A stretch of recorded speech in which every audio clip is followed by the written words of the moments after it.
Sir sir గతంలో మనం మాట్లాడుకున్నప్పుడు బీజేపీ బెంగాల్ గెలిచిన తర్వాత చికెన్ నెక్ ధర చాలా స్ట్రిక్ట్గా ఉంటుంది, ఇటువంటి అటు పంపిస్తుంటారు. బీజేపీ ప్రభుత్వం ఏర్పడిన వెంటనే చాలామంది స్వచ్ఛందంగా వాళ్ళ దేశానికి వెళ్ళిపోయారని ఇవన్నీ మనం మాట్లాడుకున్నాం. కానీ తర్వాత కాలంలో చికెన్ నెక్ దగ్గర రెండు వర్గాలకు విడిపోవడం, పోలు మన బీఎస్ఎఫ్ మీద వాళ్ళ రాళ్ళ దాడి చేయడం, ఇవన్నీ పరిణామాలు చూస్తుంటే మరొకసారి వాళ్ళ అప్పర్ హ్యాండ్ అయి ఉంటుందా, లేదు టెంపరీగా అది నడుస్తుంటుందా, ఖచ్చితంగా వాళ్ళే వాళ్ళ దేశానికి వెళ్ళిపోతుంటారా? వాళ్ళకి వాళ్ళు వెళ్ళిపోయే రకం వీళ్ళు కాదు సార్. వాళ్ళకి వాళ్ళు వెళ్ళిపోతే ఎప్పుడో వెళ్ళిపోవాలి సార్. గత ఆల్మోస్ట్ 5 దశాబ్దాలుగా వీళ్ళు బెంగాల్లో ఇదే మా ఇల్లు అని చెప్పేసి కూర్చుండిపోయారు సార్. మనం గతంలో almost 19 lakhs illegal migrants Assam ఒక్కదే రాష్ట్రంలో మాత్రమే ఉన్నారు అని చెప్పి కూడా మనకు క్లారిటీగా తెలిసిపోయింది సార్. అస్సాము బెంగాల్తో కంపేర్ చేసుకుంటే చాలా తక్కువ మంది అస్సాంలో ఉన్నారు, చాలా ఎక్కువ మంది బంగ్లాదేశీలు వెస్ట్ బెంగాల్లో ఉన్నారు అని చెప్పి నా అనుమానం సార్. మనం ఎన్నో వీడియోలు చూసాం సార్. వేల సంఖ్యల్లో ఈ ఇల్లీగల్ బంగ్లాదేశీలు మన వెస్ట్ బెంగాల్ నుంచి అస్సాం నుంచి ఇంకా తరలి తిరిగి వెళ్ళిపోతున్నారు సార్. అండ్ మీరు ఒక మాట అన్నారు సార్, అక్కడి నుంచి మళ్ళీ వస్తున్నారా? వచ్చే ప్రసక్తే లేదు సార్, ఒక్కడు కూడా రాడు సార్. అందుకే మనం చాలా పకడ్బందీగా ఫిజికల్ బార్డర్తో పాటు బీఎస్ఎఫ్తో పాటు డిజిటల్ బార్డర్ ఫెన్సింగ్ కూడా మొత్తం చేస్తున్నాం సార్. శాటిలైట్స్ అన్నీ ఆ ఏరియాస్ని చాలా క్లోజ్గా అబ్జర్వ్ చేస్తున్నాయి. డ్రోన్స్ ద్వారా సర్వేలెన్స్ జరుగుతుంది. అన్ని ఇంపార్టెంట్ ఏవైతే చోక్ పాయింట్స్ ఉంటాయో, ఎక్కడి నుంచి సాధారణంగా వీళ్ళు వస్తారో అవన్నీ బ్లాక్ చేయడం జరిగింది.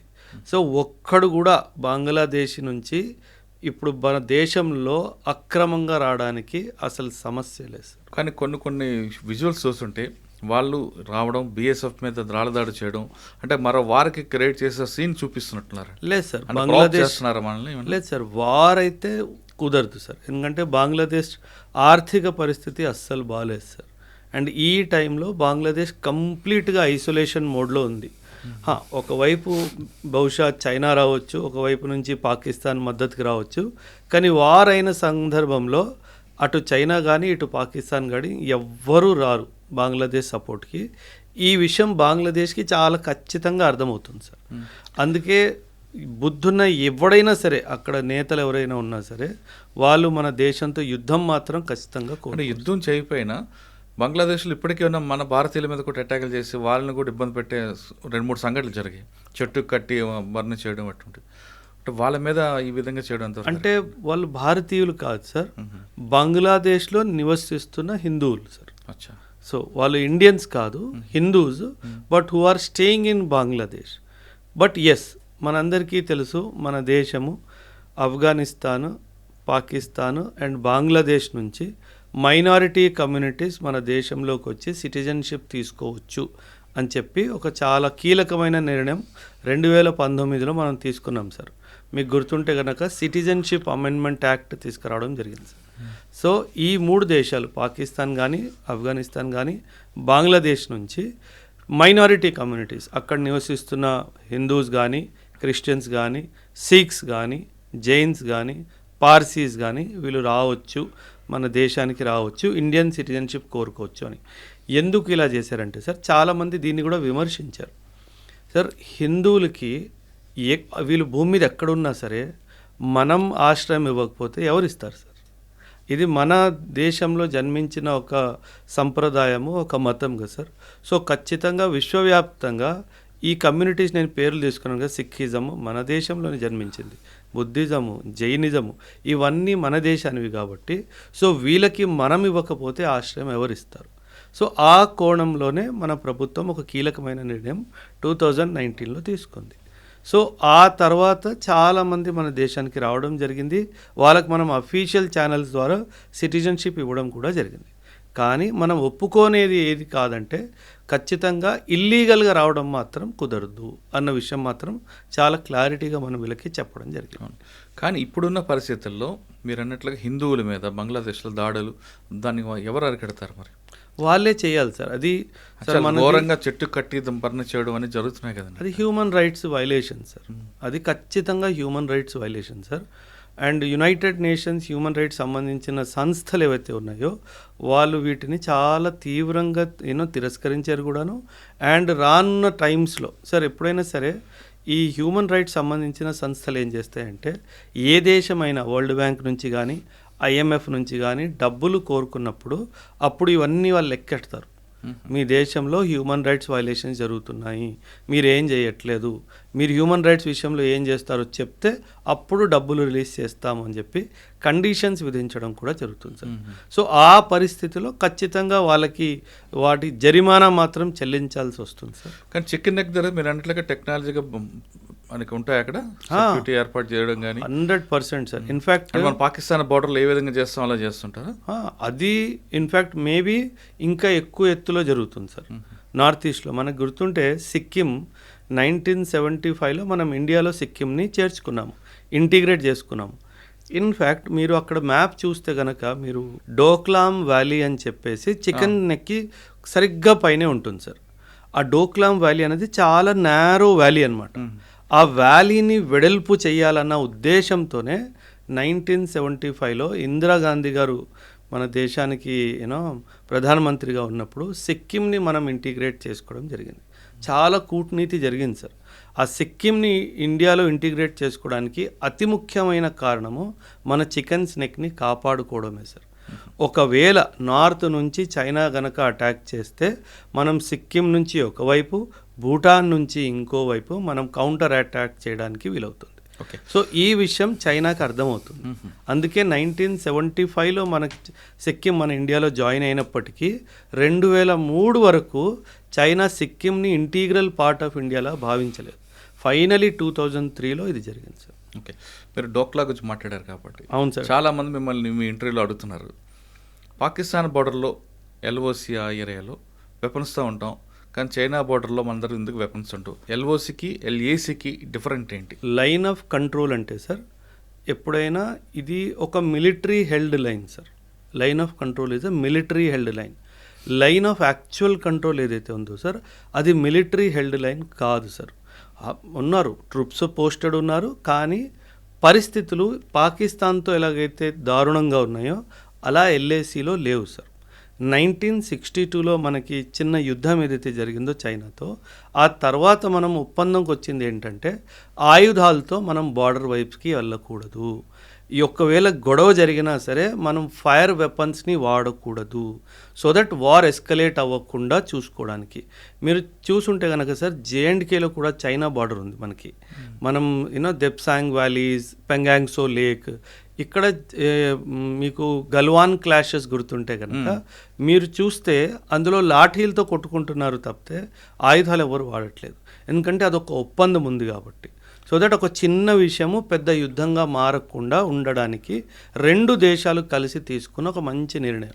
కరెక్టే, కానీ రాబోయే కాలంలో మనకి చైనా నుంచి ఎక్కువ కనిపిస్తుంది కాబట్టి యుద్ధం వచ్చే అవకాశం ఉంది. ఇదే విధంగా మన కర్రలతోనో రాళ్ళతోనో చేతులతో కొట్టుకుంటే మరో పాకిస్తాన్లో తయారయ్యే అవకాశం ఉందని కొంతమంది sir. China is a much bigger enemy than Pakistan any day. మనకి ఎప్పటికైనా సరే సార్ పాకిస్తాన్ మనకి మనం పెద్దగా వాడి గురించి ఆలోచించాల్సిన అవసరం కూడా లేదు సార్. మనం ఆలోచించాల్సింది ఖచ్చితంగా చైనా గురించి సార్. సార్ ఎప్పుడైనా సరే మిలిటరీ శక్తి ఏంటో దీనికి 3 పిల్లర్స్ ఉంటాయి సార్. ఒక సోల్జర్ బార్డర్ దగ్గర నిల్చొని యుద్ధం ధైర్యంగా పోరాడుతున్నాడు అంటే దానికి 3 కారణాలు సార్. ఒకటి, ఆ సోల్జర్ చేతిలో మనం ఇచ్చిన ఆయుధము. రెండవది, సోల్జర్కి మనం ఇచ్చిన ధైర్యము. నీ దేశం నీతో పాటు ఉంది, నువ్వు ధైర్యంగా ఉండు, వీఆర్ సపోర్టింగ్ యూ అనేది. మూడవది పొలిటికల్ విల్ సార్. ఈ 3 ఉంటే కనుక ఖచ్చితంగా ఏ యుద్ధాన్ని మనం ఓడిపోం సార్. 1962 వార్ ఏదైతే చైనాతో జరిగిందో అది ఓడిపోవడానికి కారణం సైనికుడు కాదు, సైన్యం కాదు. It was a political and diplomatic failure sir. It was a political and diplomatic failure. So China is the bigger enemy than Pakistan any day to India sir. Pakistan గురించి మనం పెద్దగా ఆలోచించాల్సిన అవసరం కూడా లేదు. కానీ మరి వెపన్తో ఉండొచ్చు కదండి ఇప్పుడు నుండి, అప్పుడు సడన్గా అవసరం లేదు కదా సార్. ఎందుకు సార్? వెపన్ ఎప్పుడైనా సరే గుర్తుపెట్టుకోండి సార్, ఇది బ్యాటిల్ ఫీల్డ్ని ఇంటెన్సిఫై చేస్తుంది. మన ఉద్దేశం యుద్ధం చేయడం కాదు కదా సార్. ఏ దేశమైనా సరే యుద్ధం కాకుండా మాటలతో, డిప్లొమసీతో ఒక పీస్ని ఎస్టాబ్లిష్ చేయడానికే ప్రయత్నిస్తుంది. సో ఒకవేళ ఆయుధాలు లేకుండా సార్ ఇప్పుడు 1962 2026 60 సంవత్సరాల పైన అయిపోయింది కదా సార్, ఏ యుద్ధం జరగలేదు కదా sir. So it is in a way మంచిదే కదా సార్. సో అది మనకి మంచి తీసుకొచ్చింది కానీ చెడు తీసుకురాలేదు కదా. So it is working well for us. Sir next Ajit Doval garu, ఆయన వేసిన స్కెచ్, ఆయన వేసిన ముందు చూపు వల్లే బెంగాల్లో మనం బీజేపీ రావడం, ఆయన వ్యూహం అంతా ఒక కరెక్ట్గా ఉంది. అంటే ఎక్కడైనా దేశంలో చిన్న ట్రబుల్ వచ్చినా, ఇంటర్నల్ ఇష్యూ కానీ ఏమొచ్చినా ఆయన వ్యూహం వేస్తారు, ఖచ్చితంగా అది సక్సెస్ అవుతుంది. మరి మణిపూర్ ఇప్పటికీ తగలపడుతుంది కదండి, మరి అందులో ఆయన జోక్యం లేదు సార్. జోకించలేదు అని కాదు సార్. సార్ నార్త్ ఈస్ట్ అంతా మనం చాలా సూక్ష్మంగా చూస్తే ఏముంటుందంటే it is a tribal conflict sir. అంటే ఏదో ఎకనామిక్ రీజన్స్ కానీ బార్డర్ డిస్ప్యూట్ కానీ కాదు sir. It is a tribal conflict between 2 major tribal groups. అక్కడ ఆ ట్రైబల్ కాన్ఫ్లిక్ట్ హిస్టారికల్ సార్. అది ఇప్పటి నుంచి మొదలైంది కాదు. కానీ డెఫినెట్గా దానికి ఆర్థిక వ్యవస్థ కూడా ఒక కారణం ఉంది, దానికి అడ్మినిస్ట్రేటివ్ వ్యవస్థ కూడా ఒక కారణం ఉంది. కాకపోతే ఈ ట్రైబల్ కమ్యూనిటీస్ ఏంటంటే సార్, వీళ్ళు చాలా వెపన్స్, అంటే హిస్టారికల్గా చరిత్రలోనే వీళ్ళ దగ్గర చాలా వెపన్స్ ఉన్నాయి సార్. అవి modern state of the art weapons కాకపోయినా కత్తులు, కటార్లు, లోకలీ మేడ్ గన్స్ వీళ్ళ దగ్గర చాలా ఉన్నాయి సార్. సో మనం ఎంత వ్యూహం వేసినా సరే, ఎంత మనం ఆర్మ్డ్ ఫోర్సెస్ని డిప్లాయ్ చేసినా సరే, వాళ్ళ బ్లడ్లోనే ఫైటింగ్ ఉంది సార్.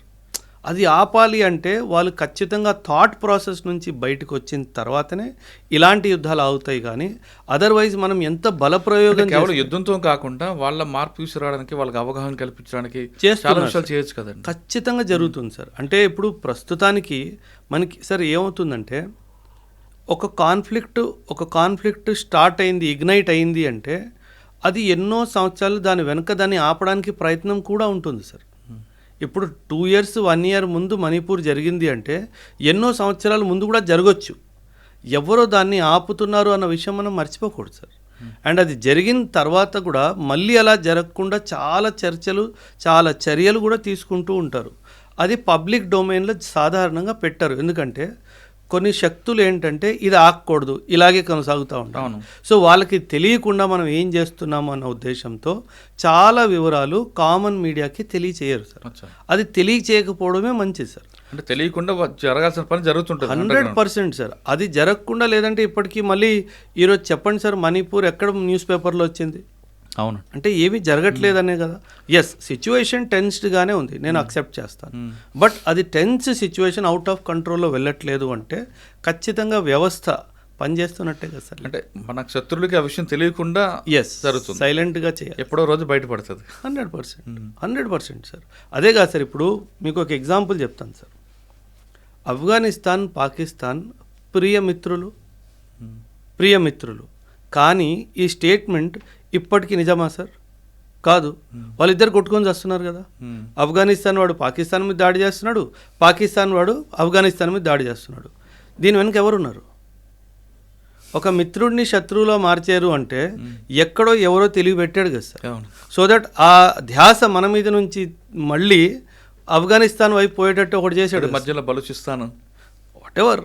ఖచ్చితంగా సార్, ఇప్పుడు ఒకరిని మనం డిస్టర్బ్ చేయాలి అంటే మనం కనిపించాల్సిన అవసరం లేదు అక్కడ సార్. వాడి ధ్యాస వేరే వైపు మళ్ళీ ఇచ్చేస్తే వాళ్ళిద్దరు కొట్టుకొని వస్తారు, మనం మన పనులు చేసుకుంటూ ఉండాలి సార్. అది కదా సార్ కూటనీతి సార్. యుద్ధం పోరాడి గెలవడంలో గొప్పతనం లేదు సార్. యుద్ధం కాకుండా మన మీద యుద్ధానికి రావాలనుకున్నోడి మీద ఇంకొకడిని పంపించడము అది నిజమైన గెలుపు సార్. అందులో అజిత్ దోవల్, అందులో Ajit Doval garu number 1 sir. Sir Ajit Doval, Jaishankar sir, Amit Shah, వీళ్ళు త్రిమూర్తులు సార్. వీళ్ళ మైండ్లో ఏం నడుస్తుందో ఎవ్వరికీ తెలియదు sir. So that is the beauty. మీరు ఇమాజిన్ చేయండి సార్, ఎవరైతే మన మీద దాడికి వస్తున్నాడో వాడి స్నేహితుడి మీద దాడి మీదకి వెళ్ళేటట్టు మనం చేశాం సార్. దీనికి మించిన డిప్లొమాటిక్ సక్సెస్ ఏముంటుంది సార్? అదే అటెన్షన్ డైవర్షన్ చేశారు అంతే. That is the game sir. Sir అందుకే సున్జు అని చెప్పేసి ఒక మిలిటరీ ఫిలాసఫర్ ఉన్నారు sir.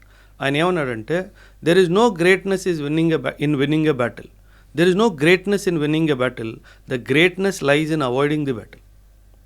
So that is what we did. So imagine, China నుంచి 1962 నుంచి ఇప్పటి వరకు మనం బ్యాటిల్ని అవాయిడ్ చేసాం కదా సార్. అవును. So that is the real victory కదా సార్. సో యుద్ధం పోరాడి యుద్ధం గెలవడంలో పెద్ద గొప్పతనం ఏం లేదు సార్. అంటే ఐడియాలజీతో కొట్టడం అనేది గొప్ప. ఎస్ ఎగ్జాక్ట్లీ, ఐడియాలజీతో కొట్టాలి. ఇందిరాగాంధీ గారు ఎందుకు వాళ్ళ సెక్యూరిటీ ఆయనకు చంపాల్సి వచ్చిందో చాలా మంది తెలుసు. దానికి ఒక కాన్స్పిరసీ ఉంది అంటారు కొంతమంది. మీకున్న